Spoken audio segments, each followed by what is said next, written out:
गुरु प्यारी सात संगत जी, प्यार भरी राधा स्वामी जी, सात संगत जी, आज की वीडियो को पूरा ज़रूर देखिए। अगर वीडियो अच्छी लगती है तो वीडियो को ज़रूर लाइक और चैनल को सब्सक्राइब करना मत भूलिएगा।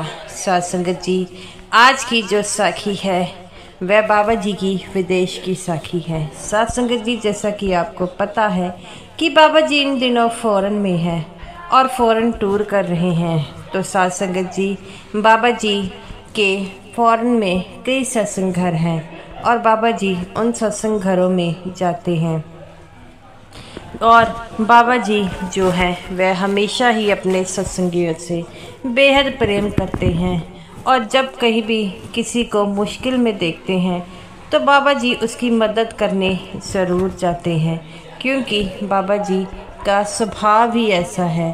वह बड़े ही जो है नरम दिल के इंसान हैं। जब भी किसी को मुश्किल परेशानी में देखते हैं तो उसकी मदद के लिए बाबा जी हमेशा दौड़े चले आते हैं, क्योंकि बाबा जी अपने सत्संगियों से बेहद प्रेम करते हैं। तो सात संगत जी, आज की साखी भी उसी प्रेम पर डिपेंड है। सात संगत जी, जैसा कि आपको पता है कि बाबा जी जब प्रोग्राम होता है तो कहीं पर क्वेश्चन आंसर हो गया, कहीं पर दर्शनों का प्रोग्राम हो गया। जब वापस आते हैं तो बाबा जी अपनी गाड़ी में बैठकर आते हैं। तो सात संगत जी, आज की जो साखी है एक बुज़ुर्ग महिला की साखी है। और जब उस बुज़ुर्ग महिला को बाबा जी ने बहुत ही गंभीर हालत में देखा, तब बाबा जी उस गंभीर हालत में उसके पास क्यों गए। सात संगत जी, जैसा कि आपको पता है पिछले दिनों बाबा जी यूएस में थे और वहीं पर बाबा जी का प्रोग्राम था। तो एक दिन प्रोग्राम कर वापस आ रहे थे तो उन्होंने देखा कि रास्ते में एक बीबी जो थी बड़ी ही गरीब हालत में, उसके फटे पुराने कपड़े थे, वहाँ पर बैठी थी और बैठी थी कुछ सोच रही थी। सात संगत जी, वहाँ पर ठंड का मौसम था लेकिन उसके कपड़े, तन पर कुछ ही कपड़े थे। तब बाबा जी अपने एक सेवादार को कहते हैं कि ये कौन है। तो वो सेवादार कहता है, बाबा जी मुझे नहीं पता। तो बाबा जी कहते हैं कि ये सत्संग घर से थोड़ी दूरी पर बैठी है। तो वो कहते हैं, हाँ जी बाबा जी। तो बाबा जी कहते हैं कि इनकी ऐसी हालत क्यों है। तो वो कहते हैं, बाबा जी हमें इनके बारे में कुछ नहीं पता, हम तो यही जानते हैं कि ये यहाँ पर जो है वह बैठी होती है। और ये पहले सेवादार कहते हैं, बाबा जी हमें नहीं पता, अभी हाल ही के दिनों में ये बैठने लगी है। तो बाबा जी कहते हैं कि आपको इसकी मदद करनी चाहिए थी। बाबा जी से कहता है कि सेवादार कि मैं इनकी मदद के लिए गया था लेकिन इन्होंने मदद करने से मना कर दिया। तब बाबा जी कहते हैं, ऐसा क्यों। तो वो कहते हैं, बाबा जी हमें नहीं पता, आप ही इनसे पूछिए। बाबा जी कहते हैं कि बेटा सबसे पहले फ़र्ज़ आपका है, अगर कोई काम नहीं होता फिर मैं करूँगा, कोई बात नहीं, इनसे जाकर मैं बात करता हूँ। और देखिए इनके तन पर भी थोड़े कपड़े हैं, ऊपर से ठंड का माहौल है, अगर इन्हें सर्दी लग गई आप इन्हें सत्संग घर के अंदर ही ले आते। तो वो कहते हैं, बाबा जी हमने कोशिश की थी, एक सत्संगी बीबी गई थी लेकिन इन्होंने बात नहीं मानी। तब बाबा जी कहते हैं, कोई बात नहीं बेटा, हम इनसे बात करेंगे, आप इन्हें सत्संग घर के अंदर ले आइए। तो वो कहते हैं, बाबा जी हमने आपसे कहा है कि हमने बीबी को भेजा था लेकिन ये बीबी नहीं मानी। तो बाबा जी कहते हैं कि कोई बात नहीं बेटा, हम देखते हैं इन्हें क्या प्रॉब्लम है। तब बाबा जी कहते हैं कि मुझे लगता है मुझे खुद ही आगे होना पड़ेगा और इन बीबी से पूछना पड़ेगा। तब बाबा जी उस बीबी के पास गए और कहते हैं कि माता जी क्या आपको कोई प्रॉब्लम है।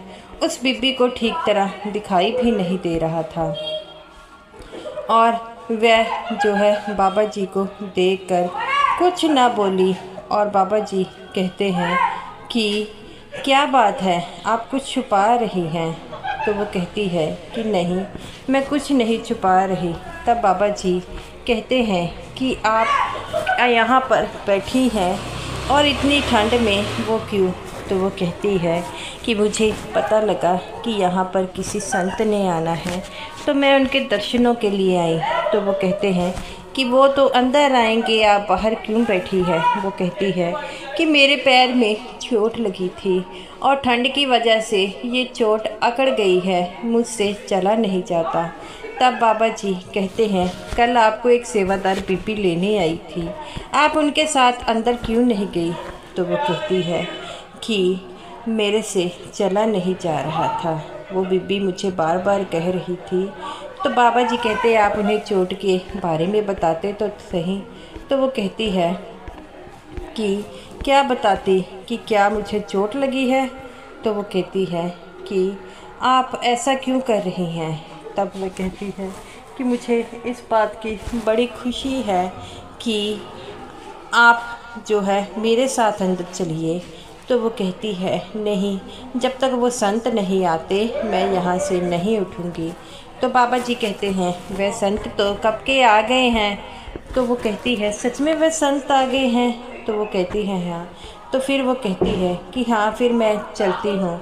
तब वह बीबी कहती है कि आप लोगों ने, उन्होंने मुझे बताया नहीं कि वह संत आ गए हैं, नहीं तो मैं कब की अंदर आ जाती। तब बाबा जी कहते हैं, नहीं बताया तो अब बताया है ना, आप अंदर आ जाइए। तब वह बीबी कहती है कि मुझसे उठा नहीं जाएगा। तब बाबा जी एक सेवादार बीबियाँ को बुलाते हैं। बाबा जी कहते हैं, 2 बीबियाँ आएँ और इनको अंदर लेकर जाएं। और वह बीबियों के साथ अंदर गई। बाबा जी ने जब उनका पैर देखा तो उनके पैर पर काफ़ी गंभीर चोट आई थी। बाबा जी पूछते हैं कि ये चोट आपको कैसे आई? वो कहती है, कल मैं जब यहाँ आ रही थी तो एक कार वाले ने मुझे टक्कर मार दी और मैं तब से यहाँ पर बैठी हूँ। तब बाबा जी ने उन बीबी की चोट पर खुद मरहम लगाई और वह बीबी कहती है कि आप में तो बड़ी विनम्रता है, आप कौन हैं? तो वो कहती है कि मुझसे तो ठीक तरह दिखाई भी नहीं देता। तो बाबा जी कहते हैं, आप किसी बात की टेंशन मत लीजिए, आप बिल्कुल ठीक हो जाएंगे। तब वह बाबा जी वहाँ से चले जाते हैं। तो वह एक सेवादारनी बीबी जो वहाँ से खड़ी थी वह इनसे पूछती है कि ये कौन थे? तो वो कहती है कि जिन संत से आप मिलना चाहती थी ये वही थे। तो ये सुनकर उस बीबी की आंखों में पानी आ गया और कहती है कि मैंने इन संत को क्यों नहीं पहचाना। तो वो कहती है, ये आपका कसूर नहीं है, बाबा जी हैं ही ऐसे, बाबा जी सबसे बड़े प्रेम से मिलते हैं। तब बाबा जी वो बीबी को अच्छे कपड़े पहनाए गए और ऐसे ही 2 घंटे हो गए, बीबी को खाने के लिए दिया गया। तब बाबा जी दोबारा आए। तब बाबा जी को देखकर वह बीबी रोने लगी। बाबा जी कहते हैं, क्या हुआ? तो वो कहती है कि आपने मुझे पहले क्यों नहीं बताया कि आप वो संत हैं। बाबा जी कहते हैं कि अगर मैं आपको बता देता तो आप मेरे साथ आती। तो वो कहती है, हाँ बाबा जी, मैं ज़रूर आपके साथ आती। बाबा जी कहते हैं कि मैंने आपको क्या बताता? वो कहती है, आप मुझे बताते तो सही। बाबा जी कहते हैं, अब आप कैसी हैं? वो कहती है, ठीक है।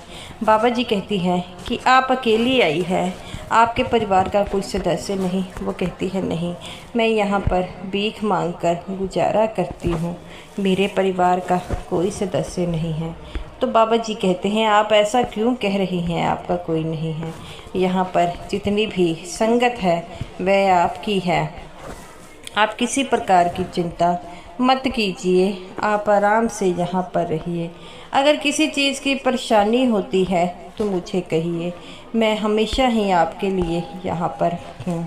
तब बाबा जी की बातें सुनकर वह फूट फूट कर रोने लग पड़ती हैं। बाबा जी कहते हैं, अब क्या हुआ? तो वो कहती है कि मैंने संत तो बहुत देखे हैं, लेकिन आपके जैसा संत नहीं, जो मुश्किल में हर किसी को जो है बाहर निकालता है। बाबा जी कहते हैं, मैं कोई संत नहीं हूँ, मैं आम इंसान हूँ और मेरा काम है जो मुश्किल में हो उनकी मदद करना। तो बाबा जी कहते हैं कि अगर आपको कोई भी प्रॉब्लम हो, परेशानी हो, तो इन सेवादारों से ज़रूर कहिए। अगर ये सेवादार नहीं करते तो मुझसे कहिए। वो कहते हैं नहीं नहीं बाबा जी, आपके सेवादार तो बहुत अच्छे हैं। उन्होंने मेरी इतनी मदद की, उन्होंने मुझे कपड़े दिए, कपड़े बदलाए। एक सत्संगी बीबी ने अपने हाथों से मुझे खाना तक खिलाया। बाबा जी कहते हैं कि डॉक्टर आ रहा है, वो आपकी चोट को देखेगा और वहाँ पर हॉस्पिटल भी है। आपको किसी प्रकार की कोई भी मुश्किल होती है तो मुझे ज़रूर कहना। तो वो कहता है कि बाबा जी, आप इतने प्रेम पूर्वक से सबसे मिलते हो। तो बाबा जी कहते हैं बेटा, गुस्से में क्या रखा है, क्या ले जाना है दुनिया से, सब कुछ यहीं का धरा रह जाएगा। हमारा काम है दूसरों की मदद करना, और अगर हमारे पास कुछ है तो हमें उन मदद ज़रूर करनी होगी। तब बाबा जी कहते हैं कि बेटा, जैसा भी उस मालिक ने सृष्टि बनाई है, उसने कभी किसी में भेदभाव नहीं किया, तो हम कौन होते हैं। तो वो कहती है बाबा जी, आप बिल्कुल ठीक कह रहे हैं। बाबा जी कहते हैं कि आप यहीं पर रहेंगे और यहाँ पर सेवा कीजिए और आपको सब कुछ मिलेगा। यहाँ पर किसी प्रकार की आपको कोई प्रॉब्लम नहीं होगी। प्रॉब्लम होगी तो ये सेवादार यहाँ पर बैठे हैं और यही आपका सारा काम करेंगे। आपसे जितनी सेवा होती है आप कीजिए, बाकी की चिंता मत कीजिए। तो वो कहती है कि आपने मुझे रहने के लिए घर दिया, कपड़े दिए, इससे बढ़कर मुझे और कुछ नहीं चाहिए। बाबा जी कहते हैं कि आप चिंता मत कीजिए, यहाँ पर काफ़ी जो है सेवादार रहते हैं, और अगर आप किसी सेवादार के घर जाकर भी रहना चाहती हैं तो रह सकती हैं। अगर आपको यहाँ का माहौल ठीक नहीं लगता तो वो कहती है नहीं नहीं बाबा जी, मैं यहीं पर रहूँगी। बाबा जी कहते हैं कि मैं जब भी यहाँ पर आऊँगा आपसे ज़रूर मिलूँगा, आप तो मेरी माँ जैसी हैं। वो कहती हैं हाँ बाबा जी, आप बड़े प्रेम से सबके साथ मिलते हैं। बाबा जी कहते हैं कि मेरा तो हमेशा अपने सेवादारों से भी यही कहता हूँ कि अगर कोई मुश्किल में हो तो उसकी मदद ज़रूर कीजिए, क्योंकि हमारा काम ही है। मालिक ने अगर हमें सब कुछ दिया है, हाथ पैर बल बख्शा है, तो हम किसी बेसहारा की मदद ज़रूर कर सकते हैं। तो वह बाबा जी की बातें सुनकर फूट फूट कर रोने लग पड़ती है। वो कहती है बाबा जी, मुझे उस मालिक ने इतना बेसहारा क्यों बनाया है। बाबा जी कहते हैं कहाँ बेसहारा बनाया है, सबको सब कुछ दिया है और ऐसा ही है, और हमेशा ही ये चलता आया है। ये तो कर्मों का चक्कर है। पिछले जन्म में ज़रूर कोई कर्म बुरे हो गए होंगे जिसके कारण दुख मिला। तो वो कहती है हाँ बाबा जी, और मेरे कुछ ऐसे अच्छे कर्म भी होंगे कि मुझे आपसे मिला दिया। बाबा जी कहते हैं बेटा, ये कर्मों का चक्कर है, कर्मों से कोई नहीं बच पाता है, और किसी प्रकार की चिंता मत रहिए। यहाँ पर जितने भी सत्संगी हैं आपको अपनी माँ की तरह रखेंगे, और इस बात की कभी चिंता नहीं लगानी है। मेरा कोई नहीं है, जिसका कोई नहीं होता उसका मालिक होता है। जैसे आज उस मालिक ने आपको मेरे साथ मिलाया है, क्या पता आपके बारे में अच्छा ही सोचा हो। तो वो कहती है हाँ बाबा जी, और इससे अच्छा क्या सोच सकता है कि मुझे आप जैसे संत मिले। बाबा जी कहते हैं कि यहाँ पर बहुत संत हैं, और कलयुग में सिर्फ नाम की कमाई ही ऐसी है जो हमें हमारे मालिक से जोड़ती है। आप किसी प्रकार का चिंता मत कीजिए, हमेशा ही खुश रहें और दूसरों को खुश रखें, क्योंकि अगर आप खुश हैं तो आप में मालिक बसता है। और बाबा जी कहते हैं अब मुझे यहाँ से चलना होगा। तो वह कहती है बाबा जी, आपने जो मेरे लिए किया है वो और कोई नहीं कर सकता। बाबा जी कहते हैं ये तो उस मालिक का हुक्म हुआ है जिसके कारण ये आज हुआ है, और मालिक की मर्जी के बिना तो पत्ता भी नहीं हिलता। आप किसी प्रकार की चिंता मत कीजिए, सिर्फ मालिक को याद कीजिए। तो गुरु प्यारी साध संगत जी, बाबा जी हमेशा कहते हैं हमें दूसरों की मदद करनी चाहिए। जब भी मौका मिलता है आप मदद ज़रूर कीजिए। साध संगत जी, ये रही मेरी आज की वीडियो अच्छी लगी हो तो ज़रूर लाइक कीजिएगा और समूह साध संगत जी को मेरी तरफ से प्यार भरी राधा स्वामी जी।